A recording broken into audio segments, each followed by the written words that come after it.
नमस्कार। आज का मेरा वीडियो है चेंज योर थिंकिंग। आज का युग एक ऐसा युग है जिसमें अपनी थिंकिंग को यानी अपने विचारों को बदलने की बहुत बड़ी आवश्यकता है। कारण ये है कि बहुत सदियों से भारत के अंदर कुछ मूल विचार हैं जो स्थायी रूप से बैठे हुए हैं, जिसके कारण से भारत में का विकास कहीं ना कहीं रुका हुआ था, जो अब टाइम आया है कि वो बदलना शुरू हो गया है। वो कारण क्या थे? वो कारण थे दुराग्रह। यानी आपका एक ऐसा दुराग्रह है, ऐसा एक आपने सोच बना रखी है अपनी कि उसको आप बदलना नहीं चाहते हैं। आपने ये आपका दुराग्रह है कि सिर्फ और सिर्फ पुरुष ही काम कर सकते हैं। बाहर के काम के लिए सिर्फ पुरुष बने हुए हैं, घर के काम सिर्फ स्त्रियां करती हैं। ये दुराग्रह है। ये दुराग्रह था कि सिर्फ ब्राह्मण जो हैं वो शिक्षा ले सकते हैं, दूसरा कोई शिक्षा नहीं ले सकता। ये भी दुराग्रह है। क्यों दुराग्रह? क्योंकि ये दुराग्रह इसलिए कि शिक्षा प्राणी मात्र के लिए है, लेकिन एक पर्टिकुलर व्यक्ति तक सीमित होकर के रह गई, और इसके कारण से हमारे समाज में बदलाव नहीं हुआ, जो कि बहुत ज़रूरी है। भाई, शिक्षा जब तक हर व्यक्ति तक पहुंचेगी नहीं, तब तक उसमें बदलाव कैसे होगा? तो ये भी दुराग्रह है। हमारा ये दुराग्रह है कि बिजनेस सिर्फ एक पर्टिकुलर कम्युनिटी के लिए है, यानी वैश्य कम्युनिटी के लिए है। एक पर्टिकुलर कम्युनिटी है, वही सिर्फ बिजनेस कर सकती है। ऐसा नहीं है, बिजनेस कोई कर सकता है। जो हमारा एक ये भी दुराग्रह था कि जो देश की रक्षा है वो सिर्फ क्षत्रिय कर सकते हैं। ये दुराग्रह था, जिसके कारण से क्षत्रिय परिवारों में आज भी जो है सिर्फ और सिर्फ इसी पर बल दिया जाता है कि आप जो है देश की रक्षा करो।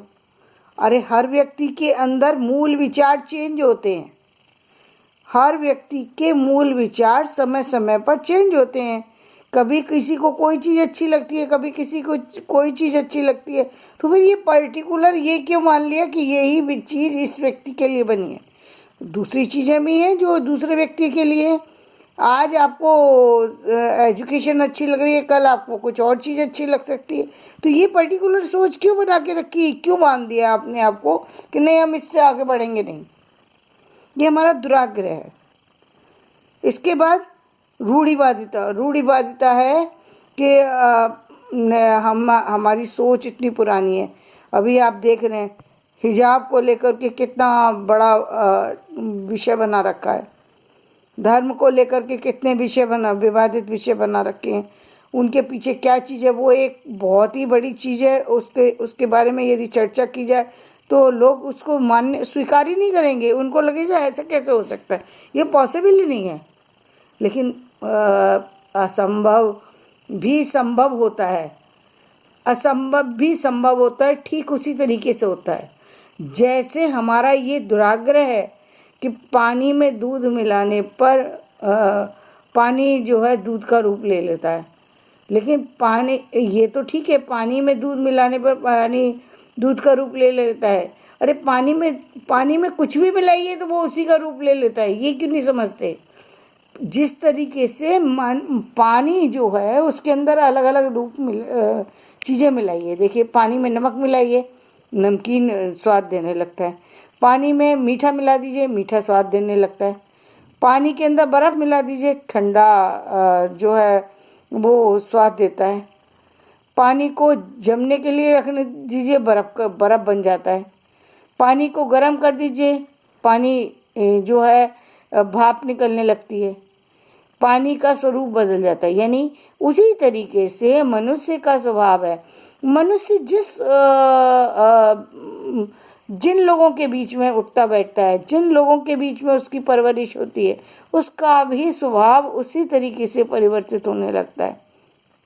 समय के अकॉर्डिंग, चीज़ों के अकॉर्डिंग, कभी कभी खुद के अकॉर्डिंग, कभी कभी खुद व्यक्ति, आपने देखा होगा एक परिवार का बच्चा है, उसके अंदर उसके परिवार में युगों से एक पर्टिकुलर सोच चली आ रही थी कि हमारा परिवार सिर्फ बिजनेस करेगा, लेकिन एक ऐसा टाइम आता है वो बिजनेस छोड़ के साइंटिस्ट बन जाता है। क्यों बन जाता है? क्योंकि उसके अंदर ये तो आपकी सोच है, ये आपने पर्टिकुलर एक सोच मान करके रखी थी कि ये चीज़ पर्टिकुलर इसके लिए बनी है, लेकिन ऐसा था नहीं। मूल स्वभाव कभी भी किसी भी व्यक्ति का चेंज हो सकता है, कोई भी व्यक्ति कुछ भी कर सकता है। उसका कारण क्या? उसका कारण है आपका साइंटिफिक बिहेवियर, साइंटिफिक सर्कल। अब आपका जैसे जैसे एक व्यक्ति जब किसी ऐसे व्यक्ति के संपर्क में आता है जिसकी बॉडी पूरी तरीके से जो हाईली जो है क्या कहेंगे, इम्यूनिटी सिस्टम जिसका बहुत ही ज़्यादा स्ट्रांग है, उसके विचार बहुत स्ट्रांग हो जाएंगे, उसकी फिजिकली ग्रोथ पूरी है, उसकी मेंटली ग्रोथ पूरी है। यदि मेंटली ग्रोथ पूरी है और उसके संपर्क में दूसरा व्यक्ति आया है तो वंशगत परंपराएं चेंज हो जाती हैं, वंशगत चीज़ें चेंज होती हैं। इसीलिए हम कहते हैं, हम क्यों कहते हैं कि एक व्यक्ति जो है वो वैवाहिक संबंध के समय जब हम दूसरी जगह से जाकर के लाने के किसी व्यक्ति को अपने घर में मिलाने की कोशिश करते हैं, उसका कारण क्या है? और उस क्यों चीज़ें उन चीज़ों को सोचते हैं? इसलिए सोचते हैं क्योंकि जिस परिवार के लोगों के संपर्क में हम आ रहे हैं, चाहे वो महिला आ रही है चाहे वो पुरुष आ रहा है, यानी कोई लड़की आ रही है या लड़का आ रहा है, जब हम किसी भी ऐसे व्यक्ति के संपर्क में आते हैं जो बहुत स्ट्रांग हो, तो हमारे परिवार की जो संतति होती है, हमारे परिवार की जो संतानें होती हैं वो बहुत स्ट्रांग, बहुत सुंदर, बहुत अच्छी हो जाती हैं। यदि हम किसी ऐसे, क्योंकि हमारे पे पीढ़ी दर पीढ़ी के जो हमारे कहते हैं ना वो बोलते हैं, क्या बोलते हैं, हमारा जो है 7 पीढ़ी तक का जो ब्लड है वो कभी भी जो है वो आपका बदल सकता है। कोई व्यक्ति आपकी 7 पीढ़ी तक कोई बीमारी लेके बैठा था, वो बीमारी 7वीं पीढ़ी में देखी जाती है। क्यों देखी जाती है? क्योंकि वो हमारी कहीं ना जीन्स के अंदर वो चीज़ है। अब वो किसके अंदर आई है और किसके अंदर किसने ज़्यादा लिया है किसने कम लिया है, ये बात का विषय है। यदि कोई चीज़ है और ये स्टार्टिंग में ही नज़र आने लगती है, स्ट्रेस, ये सब एक समय का एक पर्टिकुलर चीज़ की वो है कि हमारी जो टेक्नोलॉजी है, जो हमारा साइंटिफिक चीज़ें हैं जो हम देख रहे हैं सिस्टम के अंदर, वो सिस्टम का खेल है सारा का सारा। कि यदि जनवरी में किसी बच्चे ने जन्म लिया है, जनवरी मॉर्निंग में लिया है, तो उसकी जो बॉडी की स्ट्रक्चर होगा वो अलग होगा, और यदि समर में किसी बच्चे ने लिया है तो उसका बॉडी सिस्टम अलग होगा। जो यदि आपने जुलाई किसी और सीजन में लिया है तो उसका सिस्टम अलग होगा।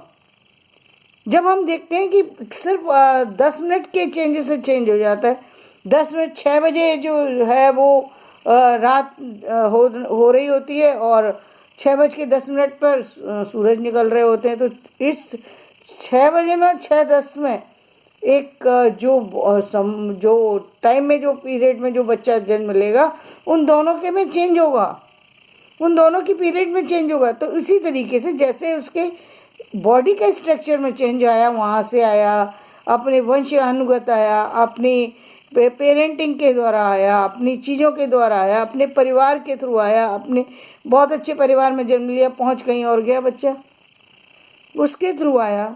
तो उन सारी चीज़ों के इफेक्ट जैसे डालते हैं, उसी तरीके से हमारे जीवन में हर चीज़ प्रभावित हमें करती है। तो हमें अपनी थिंकिंग को बदलना चाहिए, हमें अपने बच्चे की जो है प्रतिभा को, उसके टैलेंट को समझना है। का हम लोग एक ऐसा कैसे हो सकता है? हम अपने कुछ पर्टिकुलर जो है हमारे जो सोच है उसको हम दूसरे पे डालने की कोशिश करते हैं। ये कैसे हो सकता है? ये ऐसे हो सकता है, ये जन्म के कारण से भी हो सकता है। कोई व्यक्ति जन्म लेकर के एकदम अचानक ही प्रतिभावान हो जाता है, वो कैसे होता है? वो होता है जन्म जन्मांतर के कार्य करते करते व्यक्ति चला गया, अचानक जब दोबारा जन्म उसका होता है तो वो तो वहाँ तक तो सीख के गया था, वो वहाँ से तो उसकी जर्नी स्टार्ट होती है। 1.5-2 साल के बच्चे असंभव कामों को संभव कर दिखाने लगे हैं।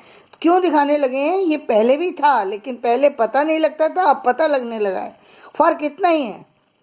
पहले भी हम कहते हैं कृष्ण को, हम कहते हैं, क्यों कहते हैं? क्योंकि बचपन से ही वो दिखाने लगे। अरे भाई, युग से हम जानते हैं कि एक व्यक्ति जब जाता है वो अपने साथ चीज़ों को लेके जाता है। बहुत सारे व्यक्ति को सफलता नहीं मिल पाती, कारण कुछ भी हो, कम उम्र के कारण हो, ज़्यादा उम्र के कारण हो, कोई भी ऐसा कारण हो जिसके कारण से उसने बहुत कुछ किया लेकिन सफलता नहीं मिली। दूसरा जन्म होता है, मिलते ही होते ही सफलता मिलने लगती है, होते ही वो धनवान बन जाता है। वो जन्म ही ऐसी जगह पे लेता है जहाँ धनवान हो। क्यों? क्योंकि वो तरसता हुआ गया था। बीज तो उसने डाले थे लेकिन उसका रिजल्ट उसको उस जन्म में नहीं मिला, दूसरे जन्म में मिला। उस पर हम कुछ नहीं कर सकते। इसलिए सबसे बड़ी बात है कि जो चीज़ जो जैसे मिली है उसको वैसे ही एक्सेप्ट करो। यदि कोई व्यक्ति टैलेंटेड है, यदि उसमें योग्यता है तो योग्यता को स्वीकारो। उसकी, हाँ, ये हो सकता है कि उसका हमारा जो एक्सपीरियंस है उसमें फ़र्क आ सकता है। जैसे अभी हम देख रहे थे कि कुछ बच्चे बहुत टैलेंटेड तो हैं लेकिन कुछ ऐसे टॉपिक पर बात करने लग जाते हैं जो बहुत बड़े मैटर से जो है वो मैटर से उनका रिलेशन होता है। जैसे हमारे देश के लिए कोई निर्णय लेना है। अब बच्चा जो है वो है 7 साल का, 8 साल का, तो वो देश के लिए निर्णय लेने वाली जो स्थिति है उसके लिए उसकी परफेक्टनेस जरूरी है। यानी वो कुछ चीज़ों जो नॉलेज है, वो नॉलेज तो उसकी बहुत अच्छी है, इसमें कोई दो राय नहीं है। लेकिन जो एक्सपीरियंस से अनुभव है किसी दूसरे व्यक्ति का, वो एक्सपीरियंस की जो कमी है वो कहीं ना कहीं डिमांड करती है कि कुछ तो इसको बड़ा होने दो ताकि ये वो जो अनुभव है वो प्राप्त कर सके। बट 15 साल का तो व्यक्ति, 15 से 17 साल का व्यक्ति तो 15 साल का ही मान लीजिए, 15 साल का तो हो, जो इतने बड़े जो हम देश के लिए ले रहे हैं, कहीं ऐसा ना हो कि इतना बड़े निर्णय में कहीं हमसे कोई त्रुटि रह जाए। तो वहाँ पर तो हम सोच सकते हैं, लेकिन टैलेंट नहीं है ये, हम तो इसको तो हम मान ही नहीं सकते। टैलेंटेड है वो व्यक्ति क्योंकि वो करता हुआ गया है। वो तो इतना जिसको हम समझ रहे हैं कि वो 7 साल का है, वो 7 साल का है ही नहीं। उसके अनुभव बता रहे हैं कि उसकी जो सोचने की पावर है वो बहुत ज़्यादा है, वो बहुत ज़्यादा पहले सीख कर के आया है। इसीलिए ऐसी चीज़ें होती हैं कि वो मालूम पड़ता है कि उसने कुछ सुना और सुनते ही वो अपने धारा प्रवाह रूप से उस चीज़ को बोलने लग जाता है। ऐसा लगता है जैसे युग युग से इसकी माइंड में चलती हैं चीज़ें कहीं और बोलता है वो कहीं। मैंने इस प्रतिभा को अपनी डॉटर के अंदर देखा। 6th-7th क्लास में थी और उसने जब एक कंपटीशन हुआ एड्स पर, जो है वो कंपटीशन था बड़े लोगों का, सिर्फ ये सोच के खड़ा कर दिया उसको कि कोई नहीं है, कि बच्ची है, कोई क्या बोल पाएगी, कुछ नहीं बोल पाएगी। ना उसने कुछ लिखा था ना कुछ, जब बोलना शुरू किया तो उसने फर्स्ट प्राइज़ ले लिया। आश्चर्य कि 6th-7th क्लास का बच्चा ये कैसे ले सकता है। मैं डालना चाहती थी उसको, मैं चाहती थी वो आर्टिस्ट बने, डांसर बने, और मैंने वो सिखाया भी और वो गई भी कंपटीशन में, उसमें वहाँ भी लिया। लेकिन बाद में वो बनी क्या, वो साइंस में चली गई क्योंकि उसको साइंस से इंटरेस्ट है। उसका इंटरेस्ट कहाँ है वो तो बड़े होने में पता लगता है हमको। बचपन में हम उसको अपनी तरीके से ढाल सकते हैं, लेकिन एक्चुअल में जो उसकी सोच है वो अपनी कुछ सोच लेकर के चल रहा है। उसको वो चीज़ें अच्छी लगती हैं, वो उस तरफ जाता है। और जाता क्या है, वो उसको ऐसे लेता चला जाता है जैसे जाने बहुत समय से काम करता आ रहा है उसके ऊपर। एक बार कोई चीज़ सुन ली तो ऐसा लगता है कि उसको तो ये चीज़ आती है, ये तो पूरा ऐसे सुना रहा है कि जैसे पता नहीं कब से ये सीखा हुआ है इस चीज़ को। तो आज का मेरा यही है कि अपनी सोच को बदलिए, अपनी सोच पर एक दूसरी सोच मत ला दिए। ये मत कहिए कि ये चीज़ नहीं हो सकती। कुछ भी हो सकता है और कभी भी हो सकता है। इसलिए जो चीज़ें जैसी हैं उनको वैसे ही स्वीकार करो और आगे बढ़ने की कोशिश करो। अपनी किसी भी तरीके की किसी चीज़ को लेकर के चलने की ज़रूरत नहीं है। धन्यवाद। आज का वीडियो मैं यहीं पे समाप्त करती हूँ। यदि मेरा वीडियो पसंद आया हो तो इसे लाइक करें, शेयर करें और सब्सक्राइब करें। धन्यवाद।